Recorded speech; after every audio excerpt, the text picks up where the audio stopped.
बड़े जो कानूनी माहिरीन हैं, 4 बड़े कानूनी माहिरीन से भी मुशावरत करेंगे, लेकिन उनसे अलग मुशावरत करेंगे। हामिद खान साहब से मुशावरत करेंगे, सलमान अकरम राजा साहब से मुशावरत करेंगे, ख्वाजा हारिस से मुशावरत करेंगे, इत्तेजाज हसन साहब से मुशावरत करेंगे। इन 4 बड़े कानूनी माहिरीन से अलग अलग जो मुशावरत करेंगे।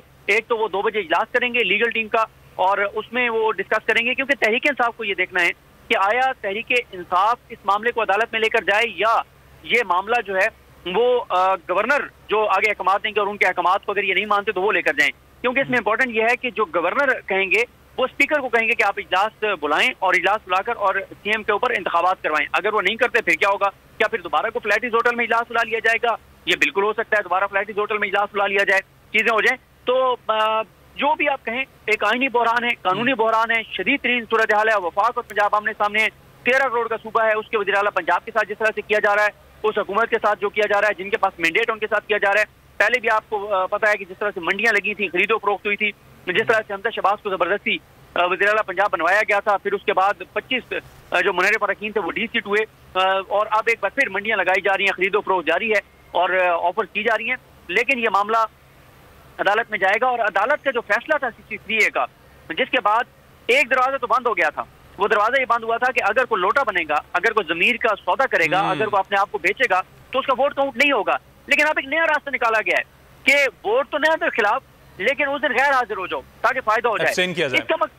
इसका मकसद भी तो वही है ना, अल्टीमेट तो नतीजा वही है। अच्छा सिद्दीक, एक और चीज जो कि जेरे बहस है वो गवर्नर राज है। क्या आप governor Raj out of question देख रहे हैं, या फिर गवर्नर राज की भी पॉसिबिलिटी है, जिस तरह की राना सनाउल्लाह साहब गुज़श्ता रोज कहते भी रहे हैं कि 2 से 6 महीने तक गवर्नर राज भी लग सकता है?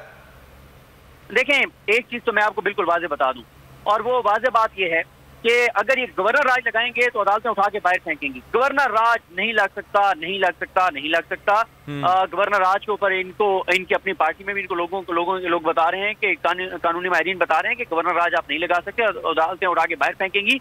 ये जो मामला है ना, कि बाकी जो मामला हैं इसके ऊपर फिर भी शायद अदालतों से, क्योंकि आपको पता ही है पिछले 9-10 माह में जिस तरह से हमारे मुल्क के अंदर खिलवाड़ हुआ है आइन और कानून के साथ, अदालतें जिस तरह से खुली, जिस तरह से फैसले हुए, इनको जिस तरह से मुसल्लत किया गया और करवाया गया, इनको लाया गया और चलाया गया और चलाया जा रहा है, मुल्क की बुनियादी हिला दी गई हैं, तो उसमें तो कुछ हो सकता है। लेकिन गवर्नर राज को अदालतें जो हैं वो इसलिए बरकरार नहीं रखती क्योंकि उससे पहले बहुत सारे मामला हो जाएंगे कि सदर की मंजूरी के बगैर गवर्नर राज लग नहीं सकता, सदर की मंजूरी से पहले ही कैसे लगाएंगे। तो बात यह है कि ये सिर्फ अपनी इक़्तिदार को तूल देने के लिए, अपने इक़्तिदार वफाकी जो इक़्तिदार है, वफाक में जो इक़्तिदार उसको बचाने के लिए इलेक्शन में जाने से खौफजदा हैं, इसलिए ये सारे बहरान पैदा किए जा रहे हैं और गैर आईनी गैर कानूनी इक़दाम किए जा रहे हैं। आज एक और चीज़ बहुत इंपॉर्टेंट है, आज इस्लामाबाद कोर्ट में ये जो बल्दियाती इलेक्शन से भाग रहे हैं इस्लामाबाद में, वो भी केस लगा हुआ है। यानी देखें, जून में इन्होंने कहा कि इस्लामाबाद में 50 नहीं 101 यूनियन काउंसिल होनी चाहिए। अदालत ने कहा ठीक है, आपको आखिरी मौका दे रहे हैं, बस आप इलेक्शन करवाएं। अब 31 दिसंबर को इलेक्शन थे और 2 दिन पहले इन्होंने नोटिफिकेशन कर दिया कि नहीं जनाब, ये 6 माह में, वो जो असद उमर साहब ने भी कहा कि 6 माह में आबादी बहुत बढ़ गई है इस्लामाबाद की, तो यहाँ पे 101 नहीं 125 यूनियन काउंसिल होनी चाहिए। इस तरह से ये भाग रहे हैं। ये कराची में इलेक्शन से भागे, ये हैदराबाद में इलेक्शन से भागे, ये बल्दियाती इलेक्शन यहाँ इस्लामाबाद में भाग रहे हैं, क्योंकि इस्लामाबाद में भी इनको पता है कि 27 किलोमीटर की इनके पास हुकूमत है, और इधर अगर इलेक्शन होता है तो एजेंसीज ने जो इनको रिपोर्ट की है वो यही है कि तहरीक इंसाफ क्लीन स्वीप करेगी। अब तहरीक इंसाफ क्लीन स्वीप करेगी तो क्या होगा? 27 किलोमीटर का जो इनका इक़्तिदार है, यहाँ पे मेयर बैठ जाएगा आके, मेयर आके और वो अपने इंतजाम करेगा, अपने इख्तियार उसके होंगे आईनी और कानूनी तौर पर, वो इनको बड़ा टफ टाइम दे सकता है। तो बड़े इनके लिए, इनके नजदीक घेरा तंग होता जा रहा है।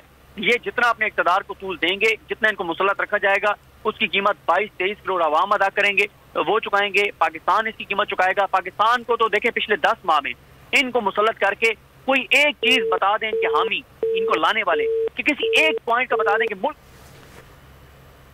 के अवाम की जिंदगी में कोई एक बेहतरी आई हो। इन्होंने अपनी करप्शन को जस्टिफाई किया, इन्होंने उसको एनआरओ दिया, मरियम नवाज बरी हुई, कैप्टन सफदर बरी हुए, शहबाज शरीफ बरी हुए, हमजा शहबाज बरी हुए, सलमान शहबाज वापस आए, शहबाज शरीफ के आज कल उनके दामाद वापस आए, वो वज़ीर आज़म के प्रोटोकॉल में थे। इससे ज्यादा आइन के साथ, कानून के साथ, मुल्क के साथ खिलवाड़ क्या हो सकता है कि जो वज़ीर आज़म का दामाद है वो आके अदालत में पेश होता है वज़ीर आज़म का प्रोटोकॉल लेकर, वज़ीर आज़म की गाड़ियां लेकर, वो वज़ीर आज़म का स्क्वाड लेकर, और अदालत उनसे ये भी नहीं पूछती कि 3-4 साल आप कहाँ पे थे, क्यों आप पाकिस्तान से भागे थे, क्यों आप मफरूर थे, क्यों आप इश्तिहारी थे, आपको पाकिस्तान के अदारे बुला रहे थे, आपको पाकिस्तान की अदालतें बुला रही थी, आप नहीं आ रहे थे, अदालतों ने यहाँ तक नहीं पूछा। तो ये बड़ी एक अफसोसनाक सूरत हाल है।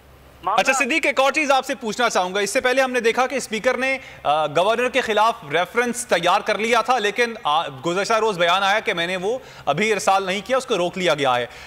क्या पीछे बैकडोर कुछ मुज़ाकरात चल रहे थे? क्योंकि इससे पहले रेफरेंस की बातें तो बहुत पहले से हो रही थी, फिर लिख भी लिया गया था, अब दोबारा से भेजने की बातें की जा रही हैं, लेकिन जो इस डी नोटिफाई करने से पहले बैक स्टोरी क्या है? देखें, ये बैकडोर से गिरफ्ता नहीं था, लेकिन ये भी मैं आपको बता दूं कि ज़ाहिर है तहरीक इंसाफ का अपना एक पॉइंट ऑफ व्यू है, लेकिन ये है कि गवर्नर को अब वही बात है ना, वो जिसकी लाठी उसकी भैंस। अब यहाँ पे वो कह रहे हैं कि ठीक है, तो गवर्नर का बस चल रहा है तो गवर्नर ने सीएम को हटा दिया है, उधर सदर का बस चलेगा वो गवर्नर को हटा देंगे। तो बात तो ये है कि आप खिलवाड़ तो मुल्क के साथ कर रहे हैं ना, आप जाति तो मुल्क के साथ कर रहे हैं, मुल्क के लोगों के साथ कर रहे हैं। आपको जिस चीज पे बात करनी चाहिए, जो इस वक्त तबाही और बर्बादी हुई है, जो इस वक्त अद्वियात की शॉर्टेज हो गई है, इस वक्त हॉस्पिटल्स में क्राइसिस आ रहा है, बहुत सारे ऐसी इंस्ट्रूमेंट्स हैं, बहुत सारी ऐसी चीजें हैं, बहुत सारी ऐसी मेडिसिन हैं जो कि आपने जिनकी वजह से रुक रहे हैं, ऑपरेशन रुक रहे हैं, आप इन चीजों पर तवज्जो देने की बजाय पंजाब से आपके पास मैंडेट नहीं है, पीडीआई के पास, काफली के पास वाज़ेह मैंडेट है, उन्होंने मैंडेट साबित किया और 17 जुलाई के इलेक्शन के बाद, अदालती फैसले के बाद उन्होंने अपना मैंडेट साबित किया, वज़ीर आला पंजाब बनवाया।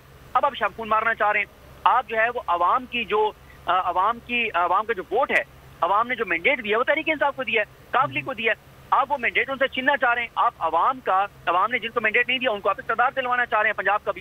क्यों? क्योंकि मियाँ साहब वापस आना चाहते हैं, और मियाँ साहब वापस इसलिए नहीं आ रहे कि पंजाब में हमारी हुकूमत नहीं है, मैं गिरफ्तार हो जाऊंगा, वो खौफजदा हैं। सिर्फ मियाँ नवाज शरीफ को वापस लाने के लिए, उनको पाकिस्तान में चंद रोज देने के लिए कि 2 हफ्ते 3 हफ्ते गिरफ्तार ना हो, और उनको अदालतों से जो चीजें ऑलरेडी ज़ाहिर है मैनेज होंगी वो करके, और उनको जमानतें शमानतें दिलवा के और उनको मैनेज किया जाए, उनको जेल ना जाना पड़े। इसलिए जनाब यहाँ पे जो है वो पंजाब हुकूमत गिराई जा रही है, और मंडियाँ लगाई जा रही हैं, खरीदो फरोख्त जारी है, ज़मीर के सौदे जारी हैं, और जरदारी साहब वहाँ पर बैठे हुए हैं। जरदारी साहब को जाना चाहिए अंदरून सिंध में, जो वहाँ पे सैलाब ज़दगान की हालत है, जितनी शदीद सर्दी हो गई है, वहाँ पे जो बच्चों के साथ हो रहा है, जो बुजुर्गों के साथ हो रहा है, जो खवातीन के साथ हो रहा है, जो फैमिली के साथ हो रहा है, और जरदारी साहब यहाँ बैठे पंजाब फतह कर रहे हैं। मुझे बताएं कि जरदारी साहब जो पंजाब आकर बैठे हुए हैं, क्या वो पंजाब में ये कह सकते हैं कि अगर पंजाब वालों ने हमें मैंडेट दिया तो हम पंजाब के तमाम शहरों को सिंध के फलां शहर जैसा बना देंगे? कोई एक शहर ऐसा सिंध का है जिसका हवाला दे सके? ये नहीं है। इन्होंने तो कराची जैसा शहर जो कितना खूबसूरत था, उसके साथ क्या कर दिया? इनकी करप्शन, लूट मार, और आप एमक्यूएम और ये पीपल्स पार्टी मिलकर जिस तरह नोच रहे हैं सिंध को, तबाह कर दिया, बर्बाद कर दिया, करप्शन, लूट मार जारी है। इन्होंने पूरे मुल्क का बेड़ा गर्क